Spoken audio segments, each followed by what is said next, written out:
She didn't lose her son the day he got married. She lost him the day she said no, and his wife slapped her in front of the entire neighborhood. What happened next didn't just break a family. It exposed a $600,000 lie no one saw coming. She was 64 years old when her daughter-in-law slapped her across the face on her own front porch. Not in private. Not in the heat of a closed-door argument. But outside, in full view of neighbors who had known her for 15 years. The sound echoed across the street. Her son stood there frozen. And that same afternoon she called her lawyer. What happened after that wasn't just a lawsuit. It was the unraveling of a marriage, the exposure of a $620,000 disappearance, and a question that has been haunting me ever since. When does protecting your child turn into protecting them from the consequences they desperately need? If stories about family, loyalty, and hard boundaries pull at something deep inside you, subscribe to this channel and stay with me. On Empathetic Stories, we don't just tell what happened, we explore why it happened, and what it means for the rest of us. I've always been drawn to family stories. Not the polished ones. Not the holiday card smiles. I'm talking about the uncomfortable ones. The ones where love and betrayal exist in the same room. Because when conflict happens inside a family, it doesn't just hurt. It forces you to confront your own beliefs about loyalty, sacrifice, and limits. Bessie Mitchell thought she knew her son. At 64, she had lived long enough to believe she understood the man she raised. She had helped him buy his home on Maple Street with $40,000 from her retirement savings. Not a gift, a formal loan documented and secured properly. She believed in structure, in responsibility, in teaching her son that money carried weight. Then one October morning, he showed up at her door with his wife and 2 large suitcases. They had sold their house for $620,000. And the money was gone. I want you to pause with that number. $620,000. That isn't impulsive spending. That isn't a few bad purchases. That is a financial collapse disguised as lifestyle. $80,000 to pay off hidden credit card debt.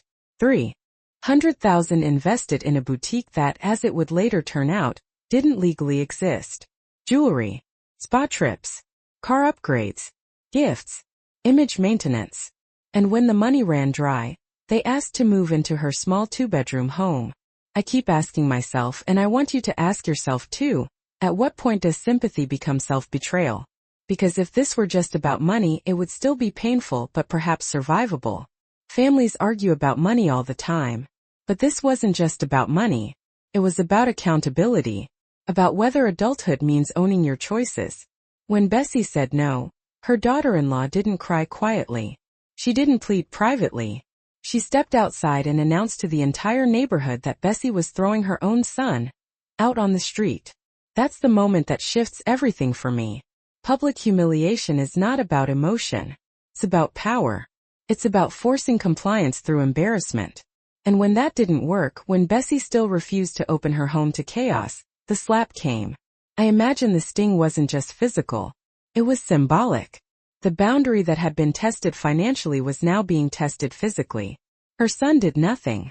That detail unsettles me more than the slap itself. Because in family stories, silence can wound as deeply as aggression. So she called the police. And I want to be honest with you. That's the moment I knew this wasn't just another dramatic family feud. That's the moment this became a story about boundaries. About a mother realizing that love without limits can destroy both the giver and the receiver. I don't tell stories like this because I enjoy watching families fall apart. I tell them because they force us to examine something uncomfortable, how easily loyalty can be weaponized. We are taught, especially in American households, that parents sacrifice endlessly, that mothers absorb pain quietly, that family stays together no matter what. But what if staying together means endorsing dysfunction? What if saying yes means teaching your child that consequences are optional? As we walk through Bessie's story, I want you to sit with me in the tension. I want us to look at the slow unraveling before the explosion, the small silences before the slap, the emotional manipulation before the legal documents. Because this isn't just about a lawsuit. It's about the moment a woman in her 60s decided that dignity mattered more than appearance. And I promise you, what happened after that porch confrontation will challenge how you think about forgiveness, responsibility, and what family really means. Stay with me. Before a hand ever struck her face, something far quieter had already been eroding the foundation beneath that family. I keep coming back to this because the slap was explosive, but the real damage began in silence. Financial manipulation rarely announces itself with flashing lights. It moves softly, gradually, almost politely.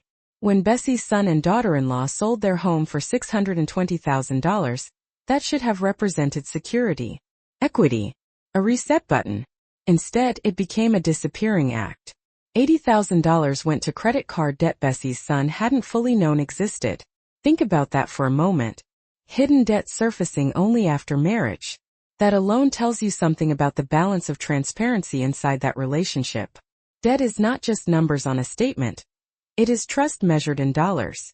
When one partner conceals it, the other begins the marriage already compensating for something they didn't choose.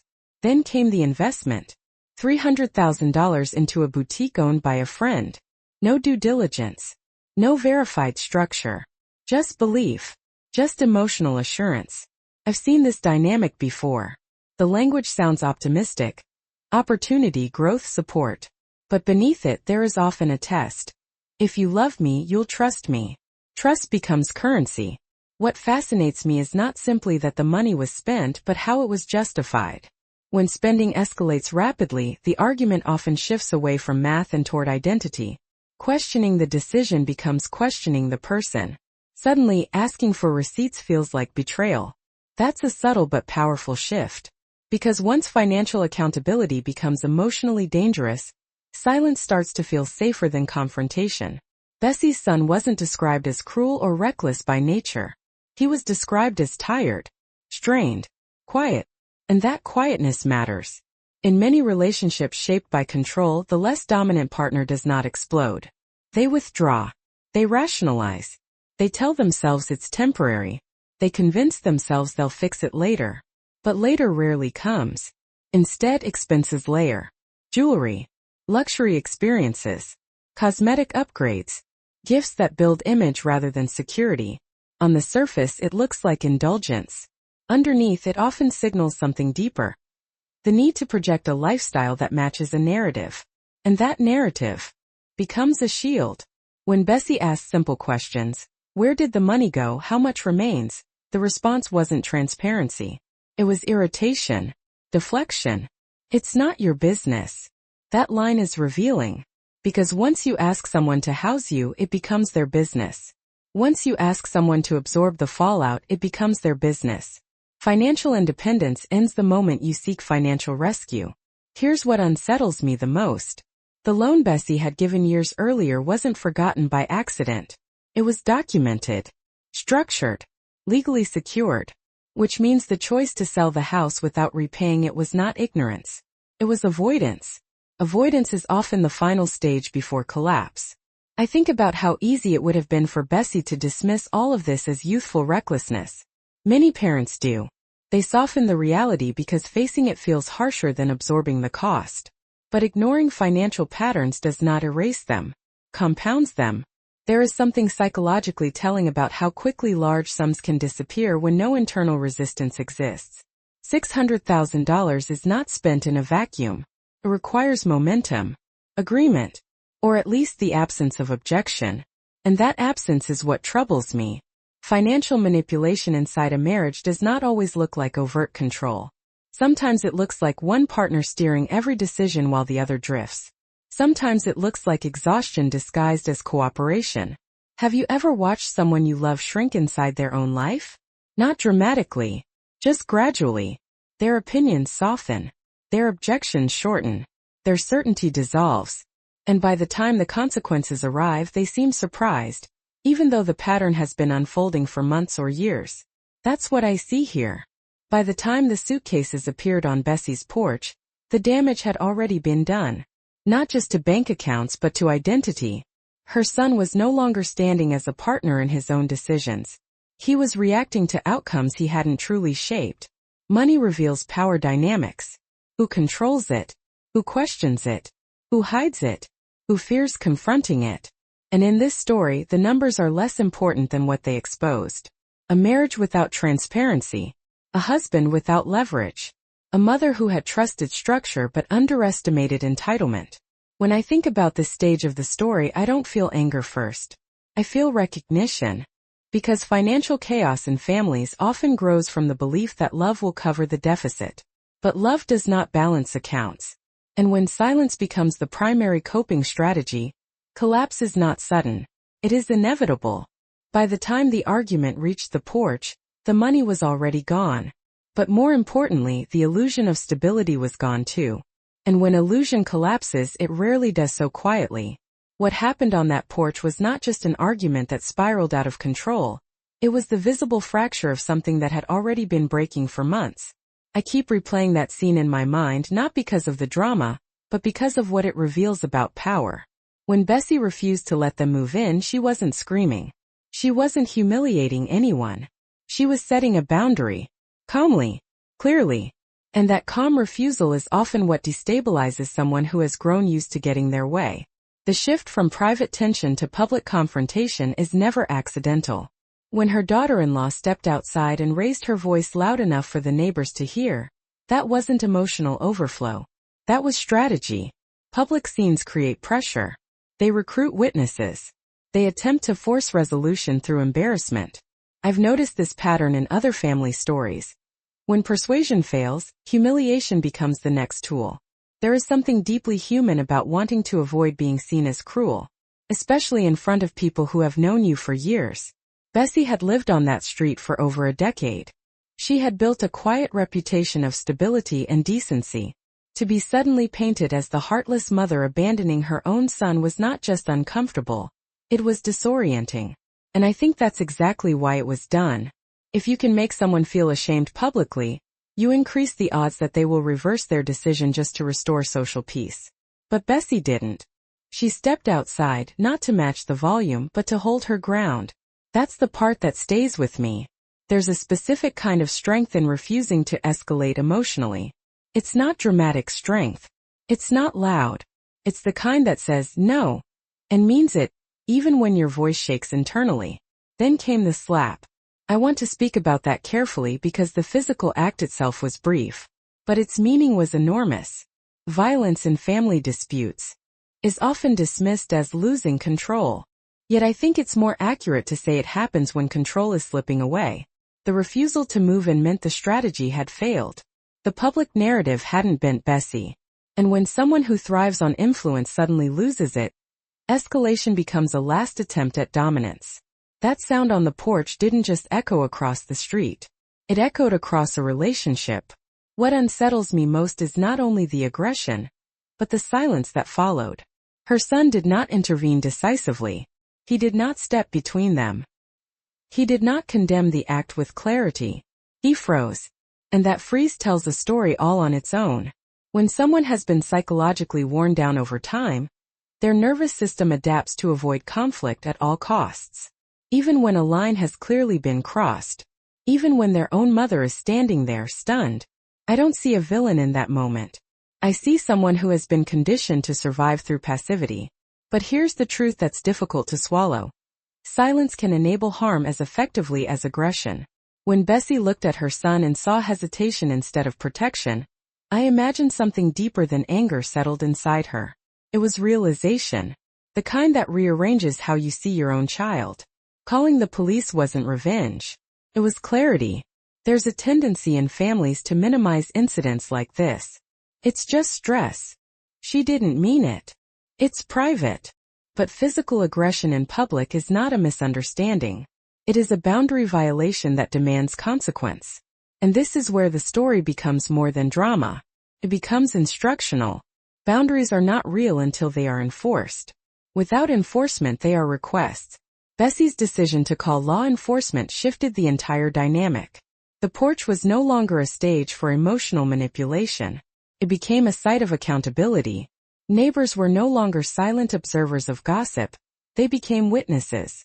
Something about involving structure, authority, documentation, process interrupts chaos. It introduces a reality that emotions alone cannot override. I often ask myself what most people would have done in that moment. Would they have chosen to avoid further embarrassment? Would they have let it slide to preserve family image? Would they have absorbed the humiliation quietly and tried to repair things later? Bessie didn't. And I believe that's where the trajectory of this story truly changed. Because once law enforcement stepped in, the conflict was no longer negotiable through guilt or theatrics. It had crossed into something measurable. When the police car pulled away, the street returned to its usual stillness. Lawns, mailboxes, familiar houses. But inside that quiet, something permanent had shifted. This was no longer about misunderstanding financial decisions. It was about dignity. And once dignity is threatened physically, the next step cannot remain emotional. It has to become structured. That porch didn't just witness a slap. It witnessed the end of ambiguity. Once ambiguity ended on that porch, emotion alone was no longer enough to carry this story forward. That night, after the flashing lights faded and the neighbors retreated behind closed doors, Bessie did something that I find deeply symbolic. She didn't pace the house replaying the humiliation. She didn't call friends to vent. She walked to a file cabinet. There's something profoundly powerful about that image. Because in family conflicts we tend to reach for feelings first. We replay conversations. We rehearse arguments. We defend our dignity in our own minds. But Bessie reached for paperwork. Inside that folder was a decision she had made years earlier when her son and his wife bought their house.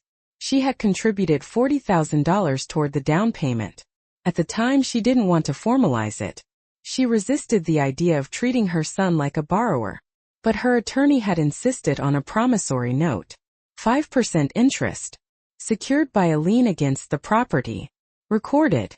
I keep thinking about how easily that could have gone differently. How many parents hand over large sums without documentation because it's family? How many believe love is enough of a contract? In that quiet room, flipping through those documents, Bessie wasn't becoming vindictive. She was becoming clear. When the house had been sold, that loan should have been satisfied. That wasn't emotional interpretation. It was contractual obligation. The property securing the debt had changed hands. The debt had not been paid. That is not a misunderstanding. That is breach. The next morning she sat across from James Crawford, the attorney who had handled the original paperwork. And here is where I think the story shifts from personal betrayal to structured accountability. He didn't ask her how she felt first. He asked for facts. Was the note signed? Yes. Was it recorded? Yes. Were payments made? No. Was the house sold without satisfying the lien? Yes. When you translate emotion into legal language, something interesting happens. The chaos shrinks. The story stops being about who is louder or more persuasive. It becomes about what is provable. Breach of contract. Conversion. Damages. Those words don't carry drama. They carry weight.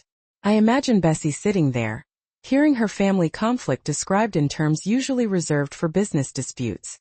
And I imagine the internal conflict she must have felt. Suing your own son feels unnatural. Feels cold. It feels like crossing a line you never imagined you'd approach. But here's the distinction that keeps returning to me. She was not inventing a debt.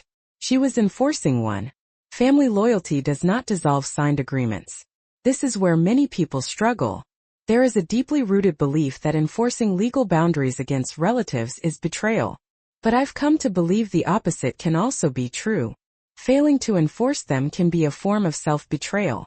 When Bessie decided to file the lawsuit, she wasn't trying to destroy her son's life. She was trying to stop financing its collapse.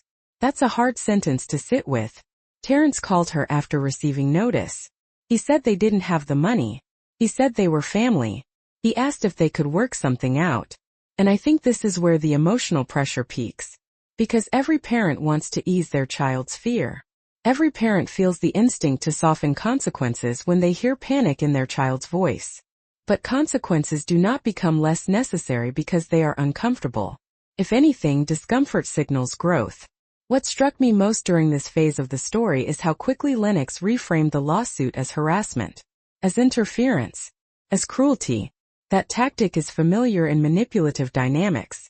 When someone who has benefited from your flexibility encounters your boundary, they redefine it as aggression. You're overreacting. You're ruining the family. You're doing this to hurt us. But a boundary is not aggression. It is limitation. And limitation feels threatening to someone who expected open access. Bessie changed the locks on her house. She installed security cameras. Some might call that paranoia. I see it as recognition. Recognition that escalation had already occurred. Recognition that unpredictability was now part of the pattern. There's something deeply instructive about that moment. Boundaries are not just verbal declarations. They are reinforced through action, through preparation, through structure. I think about how different this story might have been if that promissory note had never existed. If the loan had been informal, if there had been no lien, the conversation would have remained emotional. He said, she said. Memory against memory. Documentation is not distrust. It is clarity deferred until needed. In many family stories, resentment festers because expectations were never formalized. One person assumes generosity, the other assumes repayment. And years later, when money resurfaces as an issue, both feel wronged. Bessie's earlier decision, even if reluctant, protected her future self. When James Crawford explained the options, he didn't speak in terms of revenge. He spoke in terms of rights. You have legal recourse. You are entitled to repayment. You can attach assets. You can pursue damages. The law at its core does not care about family dynamics. It cares about agreements. And perhaps that's what makes this chapter so compelling to me. The law does not take sides emotionally. It does not weigh guilt or loyalty. It measures compliance. As Bessie drove home from that meeting, I imagine she felt the weight of what she had set in motion. A lawsuit against her son and daughter-in-law. Court filings. Hearings. Public record. But I also imagine something else beneath that weight. Relief. Not because she wanted to fight, but because she no longer had to negotiate with manipulation. The conversation had moved from the living room to the courthouse, from accusation to evidence, from guilt to obligation. And once that shift happens, the story stops being about who can shout the loudest. It becomes about who can prove the truth. What neither she nor her son fully realized at that moment was that the legal path they had entered would uncover far more than a $40,000 debt.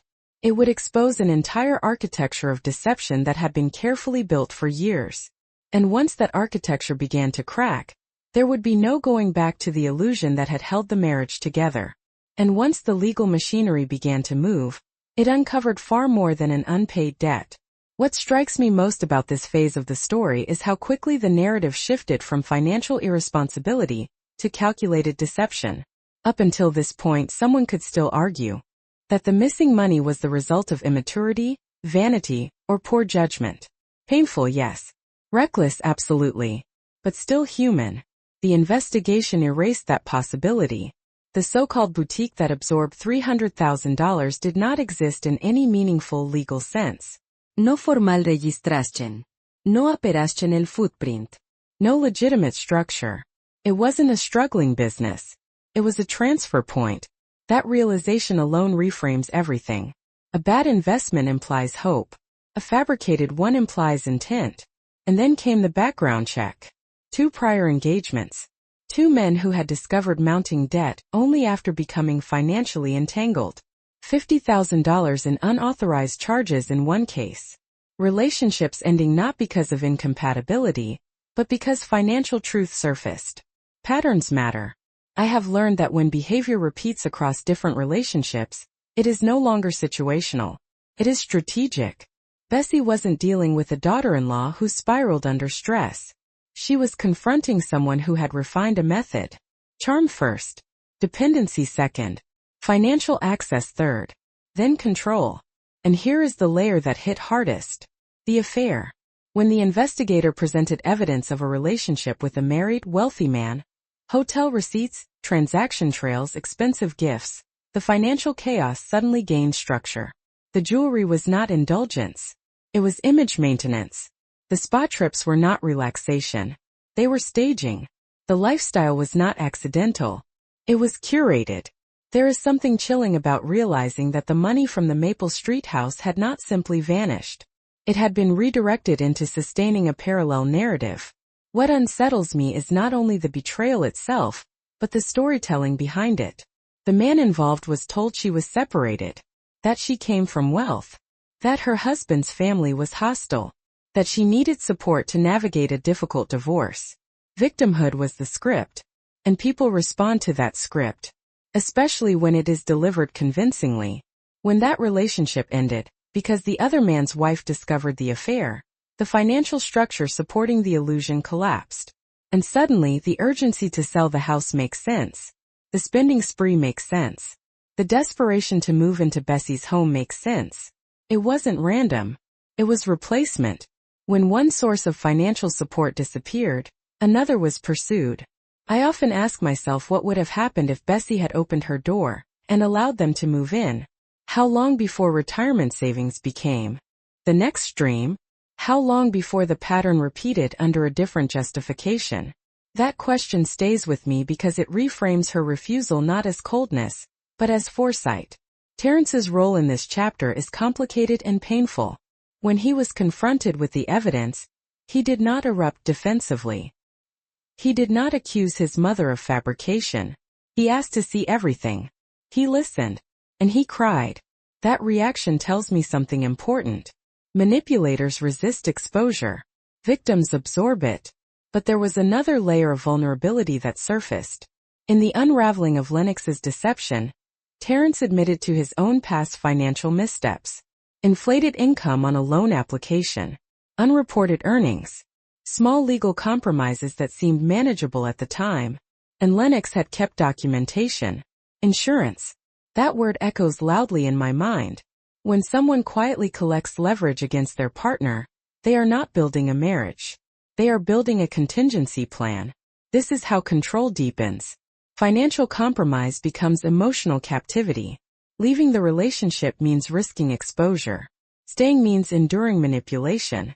Terrence faced a crossroads. Hide and hope it never surfaces. Or disclose voluntarily and remove the leverage. He chose disclosure. That decision likely cost him professionally, damaged his pride. It forced him to confront his own ethical failures. But it did something powerful. It stripped away her ability to threaten him. Transparency dismantled blackmail. There is something profoundly instructive in that moment. You cannot exit a manipulative system while protecting secrets that can be weaponized. Freedom requires exposure. As the evidence accumulated, the non-existent boutique, the repeated financial exploitation, the affair, the image of a reckless young woman dissolved. What remained was a carefully maintained illusion supported by other people's money. And illusions can survive only as long as no one audits them. This is the point in the story where sympathy shifts. Not toward vengeance but toward clarity. The marriage had not simply deteriorated. It had been constructed on asymmetry, one partner controlling narrative, access, and perception. When Terrence filed for divorce, it was not just a legal step. It was an act of reclaiming authorship over his own life. The $40,000 lawsuit was still moving forward. But now the story was no longer just about repayment. It was about dismantling a pattern that extended beyond one household. What began as a family conflict was becoming something far more revealing. Case study in how deception thrives when no one insists on verification. And the courtroom, which had once seemed like the final act, was now the place where illusion would have to withstand evidence. It wouldn't. And when illusion can no longer survive scrutiny, it has to face structure. The courtroom was smaller than most people imagine when they think of legal showdowns. No dramatic lighting. No cinematic speeches. Just fluorescent overheads, worn wooden benches, and a judge who had likely seen every version of family dysfunction before breakfast. I often think about how different conflict feels inside a courtroom. Outside, emotions dominate. Inside, procedure does. Bessie sat there not as a mother arguing with her daughter-in-law, but as a plaintiff with documentation. That shift matters. Because in that room, no one could rely on volume, tears, or accusation alone. Lennox arrived composed, dressed carefully, posture controlled. I imagine she understood something critical. Perception still mattered. If she could frame herself as the misunderstood young wife bullied by an overbearing mother-in-law, perhaps sympathy would soften consequence. Her attorney leaned into that narrative. The argument was predictable but strategic. Poor financial decisions. Emotional family dispute. Overreaction. Harassment disguised as litigation. It's remarkable how quickly accountability can be reframed as cruelty when someone refuses to absorb harm quietly. But structure has a way of narrowing stories. The judge did not ask who loved whom more. She asked about signatures, about payment history, about recorded liens, about dates. Did you sign the promissory note? Yes. Did you make payments? No. Was the secured property sold without satisfying the debt? Yes. There is something almost sobering about how simple those questions are. When facts are stripped of narrative decoration, they stand on their own. Then came the testimony that shifted the emotional gravity of the room. Richard Hawthorne took the stand, under oath, confirming the relationship, confirming the gifts, confirming that he believed she was separating from her husband and needed financial support. There is a difference between accusation and sworn testimony. In that moment, the story stopped being a private family dispute. It became documented deception. What struck me most wasn't the exposure of the affair itself. It was the pattern revealed through it. The use of money to construct identity. The use of victimhood to secure sympathy. The layering of narratives that contradicted one another depending on the audience. Inside that courtroom, there was no room left for reinvention. The judge's ruling was direct. Full repayment of the $40,000 plus interest and fees. Approximately $67,000. Enforceable through garnishment or asset seizure if necessary. The file referred for potential criminal review regarding fraudulent activity. No dramatic pause.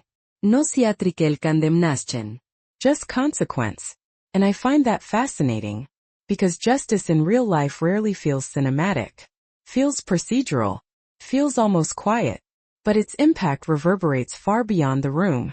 As Lennox's composure fractured in the hallway afterward, whispering that it wasn't over, I think about the psychology of control. When someone has spent years shaping narratives to their advantage, losing that narrative publicly can feel like annihilation. But here's the truth that sits with me. The courtroom did not destroy her reputation. Her actions did. Accountability did not create harm. It responded to it. I also find myself thinking about Terrence in that moment. Sitting there, listening to testimony that dismantled the marriage he had defended. Hearing details that reframed years of confusion into clarity. He had already begun reclaiming his life before the hearing. He had disclosed his own past financial misrepresentations voluntarily. He had filed for divorce. He had chosen exposure over leverage. That choice changed everything. Because when one person in a toxic system steps into accountability, the system destabilizes. Cannot function the same way. The courtroom ruling did not magically repair the relationship between mother and son. It did something arguably more important. It established that love does not cancel responsibility. We talk about forgiveness often. But forgiveness without accountability is simply permission for repetition. I don't believe Bessie went to court seeking revenge. I believe she went seeking restoration of order. The difference is subtle but essential. Revenge aims to wound. Restoration aims to correct imbalance. The legal system, imperfect as it can be, serves a specific role in stories like this. It removes emotion from enforcement. It does not ask whether you feel guilty. It asks whether you are obligated. That neutrality is powerful. And yet, I don't romanticize what that day must have felt like. Winning in court does not erase the memory of a public slap. It does not undo the shock of betrayal. It does not restore years lost to manipulation. What it does is create a boundary that is no longer negotiable. When the judge spoke, she was not just resolving a debt. She was affirming a principle. Agreements matter. Violence matters. Fraud matters. Even within families. As I reflect on this chapter of the story, I keep returning to one thought. Many people avoid legal action against relatives because they fear destroying relationships. But sometimes the relationship has already been destroyed by behavior. Legal action simply acknowledges it. In that courtroom, illusion lost its final refuge. And as everyone stepped back into the ordinary sunlight outside, the conflict entered a new phase. Not louder, not more chaotic, but clearer. Because once a boundary is upheld publicly, the only direction left is forward. Whether forward meant healing or retaliation remained to be seen. But the system had spoken. And that changes the trajectory of every story that follows. And once the system had spoken, the real question was no longer who won but who would grow. The months that followed did not look dramatic from the outside. There were no more porch confrontations, no courtroom testimonies, no public scenes. Instead, there was something quieter and far more revealing. Rebuilding. Terrence moved into a modest apartment. Not a glamorous reset. Not a triumphant comeback. Just a clean space with manageable rent and predictable expenses. He found steady work again. Paid less than before, but it was honest. There were no inflated numbers, no hidden documents, no leverage waiting to be used against him. When he told his mother, "For the first time in years I know exactly what I have and exactly what I owe," that sentence lingered with me. Clarity can feel like loss at first, but over time it becomes relief. I've thought a lot about that line, because financial manipulation doesn't just drain accounts. It distorts reality. You stop knowing what's true. You stop trusting your own judgment. You begin living in a fog of justifications. Clarity cuts through that fog. He began repaying the debt in structured monthly installments. Not because a judge demanded it, but because he wanted to. That distinction matters. Repayment ordered by law restores balance. Repayment chosen willingly restores character. And Bessie, in her own way, stepped into a new chapter as well. She sold the house where so much tension had unfolded and moved to Arizona. Warm mornings. Mountain views. A smaller condo. Garden club meetings. Neighbors who spoke about books instead of lawsuits. Some might interpret that move as retreat. I don't see it that way. I see it as transition. When you've spent years stabilizing other people's chaos, peace feels foreign at first. Then it becomes sacred. There is something deeply moving about a woman in her 60s choosing not to spend the rest of her life defined by conflict. She protected what she had built. She defended her dignity. And then she allowed herself to rest. But the story didn't fully close there. One evening, a young woman knocked on her door. Jennifer. Lennox's sister. And here's the part that keeps me thinking long after the legal drama fades. Jennifer wasn't there to argue. She wasn't there to defend her sister. She came because she had recognized the pattern. Lennox had relocated. New city. New name. New wealthy fiancé. Familiar story about being victimized by her ex-husband's family. The cycle was repeating. Jennifer asked a simple question. How did you stand up to her? That question carries weight. It isn't just about strategy. It's about courage. Bessie didn't give her a dramatic speech. She spoke about documentation. About refusing to argue feelings when facts were required. About not allowing guilt to override logic. About seeking counsel instead of reacting impulsively. But the lesson underneath all of that was deeper. You cannot save someone who profits from manipulation. You can only refuse to participate in it. That is a difficult truth for anyone who loves family. We are wired to protect, to excuse, to try again.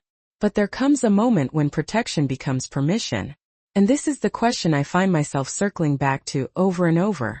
At what point does loyalty become self-destruction? Is it when money disappears? When your reputation is attacked publicly? When you are struck and expected to remain silent? When contracts are ignored because we're family? Or is it earlier? In the small moments when you feel something isn't right but choose comfort over confrontation?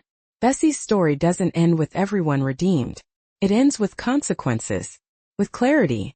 With boundaries that are no longer negotiable. Terrence grew. Not because he was shielded from consequence but because he faced it. Lennox continued along her path, meeting the legal and personal repercussions that follow repeated deception. And Bessie? She bloomed again, like the roses she tended in a new climate, stronger for having survived transplantation. What stays with me most is not the lawsuit or even the slap. It's the shift from reactive emotion to deliberate boundary. Family stories like this aren't about punishment. They're about alignment. About deciding whether your principles will bend under pressure or hold. If you were in her place, would you have drawn the line?